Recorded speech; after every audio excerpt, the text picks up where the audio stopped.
for having me here today. I'm really excited to be here and to share space with you all. So once Janine gets the presentation up. Great. Okay. So I'm going to be speaking on this topic from my perspective as someone who has been for the past 4.5 years or so simultaneously working on my PhD while also organizing in the Palestinian youth movement, as Janine said. And much of what I'm going to share today has been echoed already and are also humble reflections sort of on my own experience in the academy, especially when it comes to the responsibility of faculty and my fellow grad students. I'm also going to share some things that I've noticed in the Palestinian youth movement in terms of this relationship and in this dynamic. I also recognize that some of my reflections may be slightly more applicable to the US. Nonetheless, as universities follow in lockstep in terms of neoliberalizing, I hope many of these lessons can transfer to other contexts. So of course, speaking about this topic is fraught for a number of reasons. One, because I don't think there really is such a thing as a completely responsible and ethical activist research. And likewise, no such thing as a relationship between activism and organizing and the academy that isn't fraught with complicated power dynamics, of course. And I think sitting with this unease and not trying to resolve it entirely is generative and important. Additionally, entering the academy changes or complicates one's positionality, even as people of color or people from poor or working class backgrounds. And I think that's also an important thing to recognize. Also thinking about this topic and given the ways in which we're trained, there is of course a tendency to try and have, a scholar activist method figured out. And of course, these are important things to talk about and discuss, and it's important to share lessons learned. But of course, every relationship is different and should be treated as though that is the case. For me, there are a number of people who work in the academy who have offered really helpful guidance on this topic.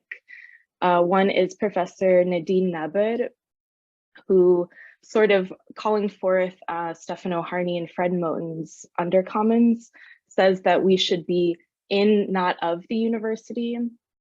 And Nadine also writes a lot about this relationship and how important it is for scholars to foster accountability, mutual respect and trust, and how we should all be disrupting power dynamics, as Paul mentioned, inherent in the relationship between an academic and someone outside of the academy. And recently I've heard Professor Dylan Rodriguez, who organizes with a group called Critical Resistance, recently identify as someone who currently works as a professor. And I think these ways of identifying are important because it starts to break apart the hold that the academy has over people's lives. So of course, this is just a start. We can go to the next slide, please.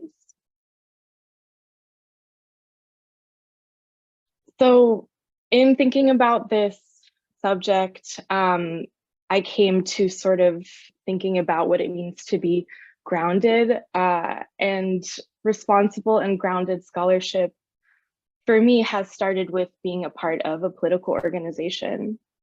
And while I understand this can't always happen for a number of reasons, I think scholarship untethered, and I'm sure we would all agree, scholarship untethered from the grassroots can lead one to be of the university, even if you're writing about a community from which you came. I also believe being grounded in a political organization can help counter the ways in which academia can disrupt your sense of self-worth and value. And being grounded for me has meant beginning to transfer the relationships I've made through my research to other people in political organizing spaces, or to involve them in some way that they want. In the Palestinian and the Arab community in the US and in other places as well, a lot of our elders are really alienated because part of what US and Israeli counterinsurgency has done is destroy the connections between the youth and the elders. So it's something like this is a small and meaningful effort to try and repair generational divides. Centering the community means taking time to get to know people to the extent that they invite you into their lives. And beyond, working on scholarship together, sending happy birthday messages or congratulating them on the birth of their children, or sending condolence messages. It sounds really simple, but I think people forget to do this when they work with people in this realm. The third thing is being open to making personal and career sacrifices.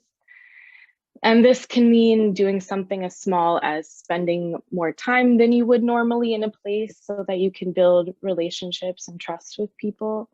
It can also mean sticking your neck out for communities during a time of political upheaval. And at the university itself, if you're a tenured professor, or even if you're not, I think it's important to be getting involved in higher risk direct actions that could lead to arrests, or getting involved in organizing efforts on campus that open you up to potential backlash. And I think that this is a really crucial link that we don't always make between sort of like doing scholar activism with a community and sort of bringing it back to the university itself. And we often talk about political organizing in the university along tenured and non-tenured lines, at least in the US. And I'm not sure that this divide is something that we should be upholding entirely. The line, that we hear often is, when you get tenure, then you can do the things that you want to do. But I would say, and a lot of students would say that, we're putting ourselves on the line constantly and risk a great deal with the organizing that happens in and around the university. And I think professors should be more willing to match that. And I think people, generally speaking, should be taking more political risks. And this is kind of one of the things I want to really push in this presentation.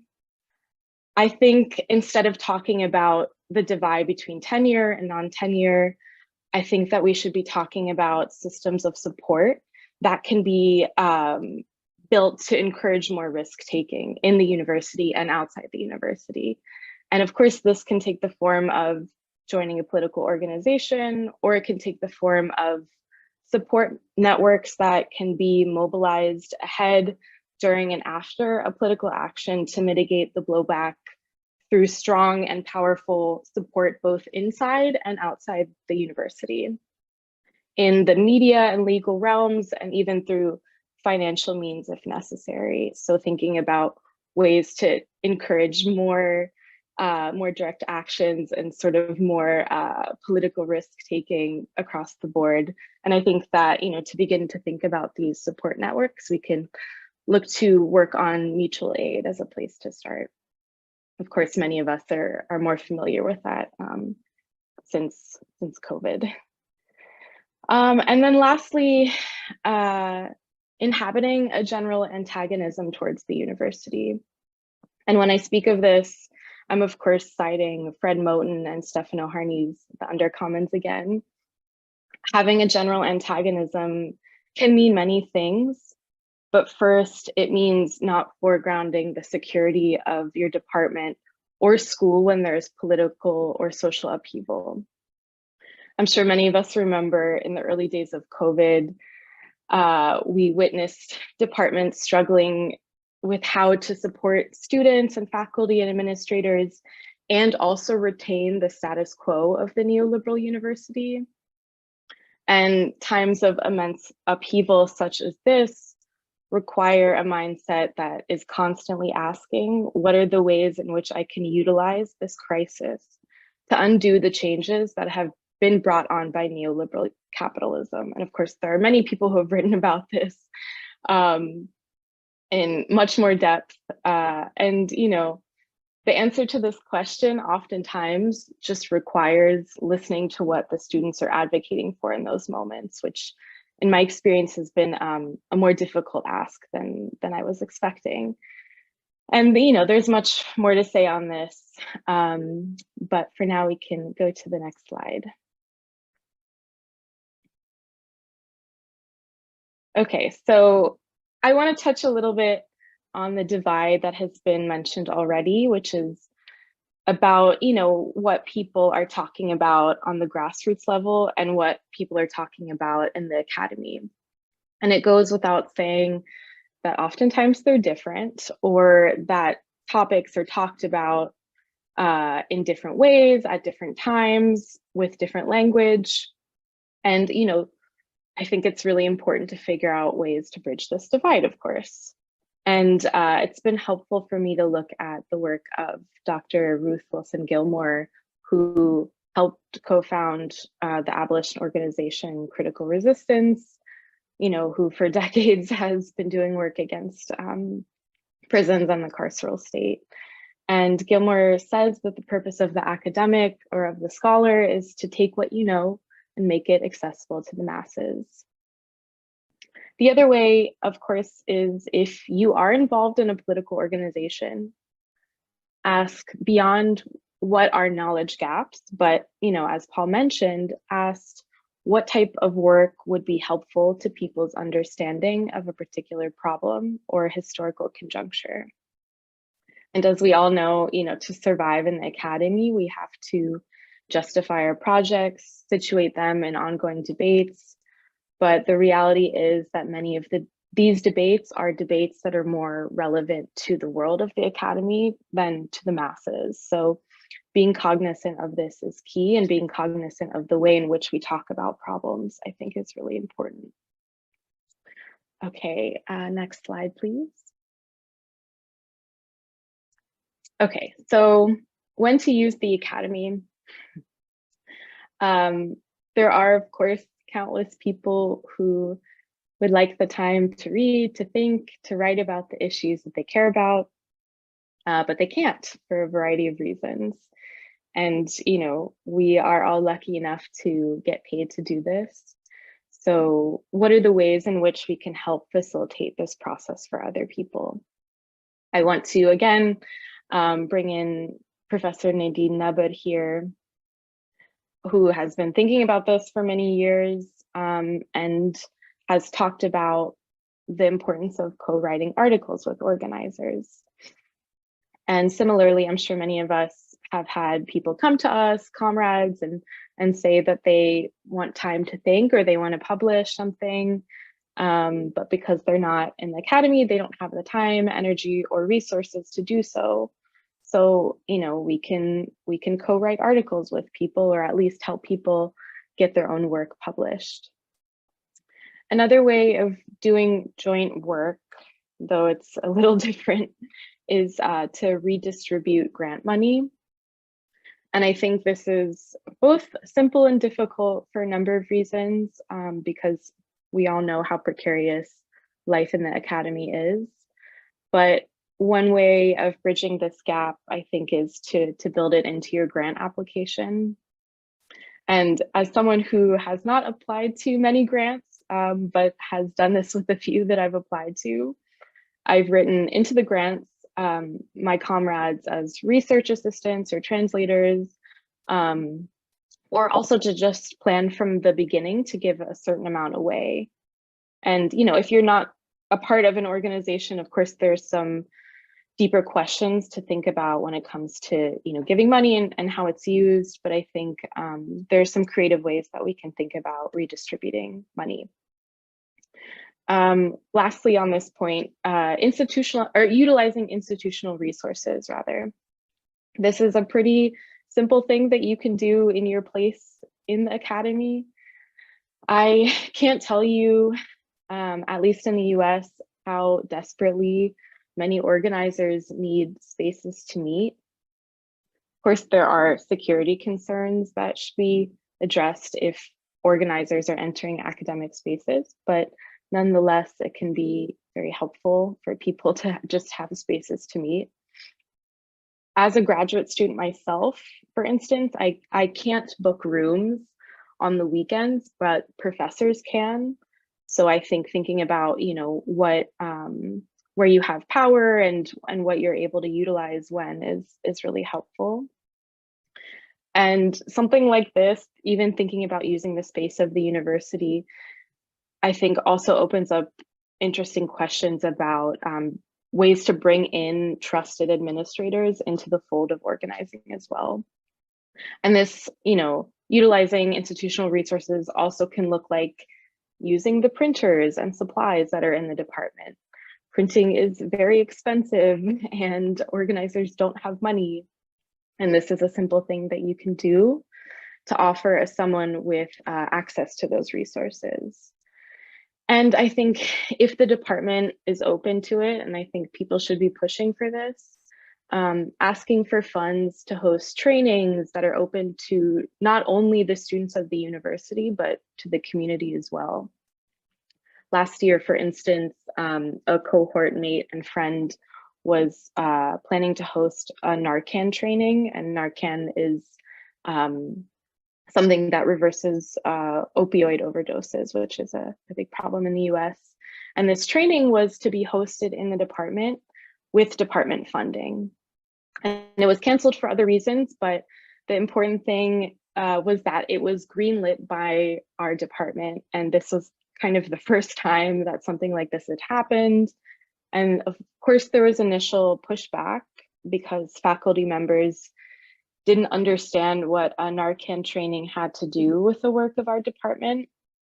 My friend's answer to this was that NYU is a university that has an active role in displacing people in New York City. And actually, we have a duty to do what we can to mitigate any harm resulting from this fact.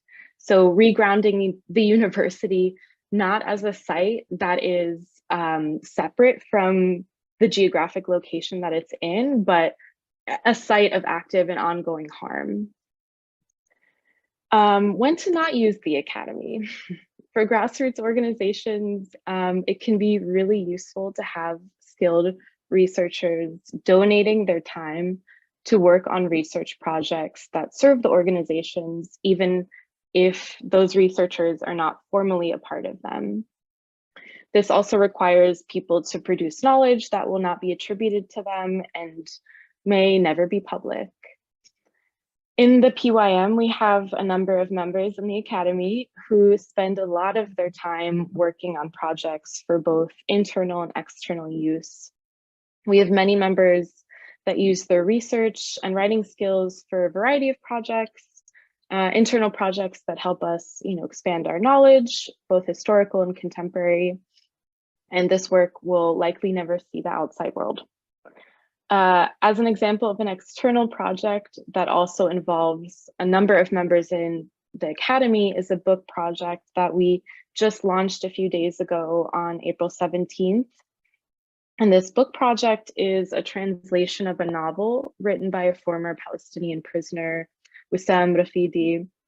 And this project is really the first of its kind in the PYM, and it required a small group of PYM members to spend the last 8 months editing a translation of his novel, and it was a completely collective effort. It was a transformative experience for many people, not only because they read what is, certainly an impactful text, but because they did it together. And a lot of people in the academy have had to postpone their own research or have had to make personal sacrifices in order to get the PYM work completed. And I think this type of knowledge, this type of collective knowledge production mirrors in a lot of ways how things used to work, right? Ideas were a collective effort. And of course, they still always are, even if we don't realize it. So that's my little plug for this event. And then we can turn to the last slide. So for me, the lessons learned here are less about what it means, I think, to do activist research, and perhaps more about what it means to be just generally a politically engaged person. And as I think we in the academy should really always be pushing against any impulses that only places us in the world of the academy, right? And I want to end with a quote from an abolitionist organizer and writer, Miriam Kaba, who says that everything worthwhile is done with other people. And for me, this really encapsulates a lot. So I want to encourage us to not only think of ourselves as scholars or activists, but wholly as people in active struggle constantly. And I'll think of ways to push against the alienation and isolation of capitalism together in whatever we do. So for there, I'll end, and thank you for your time, and I look forward to the Q&A and the other presentation. Thank you so much.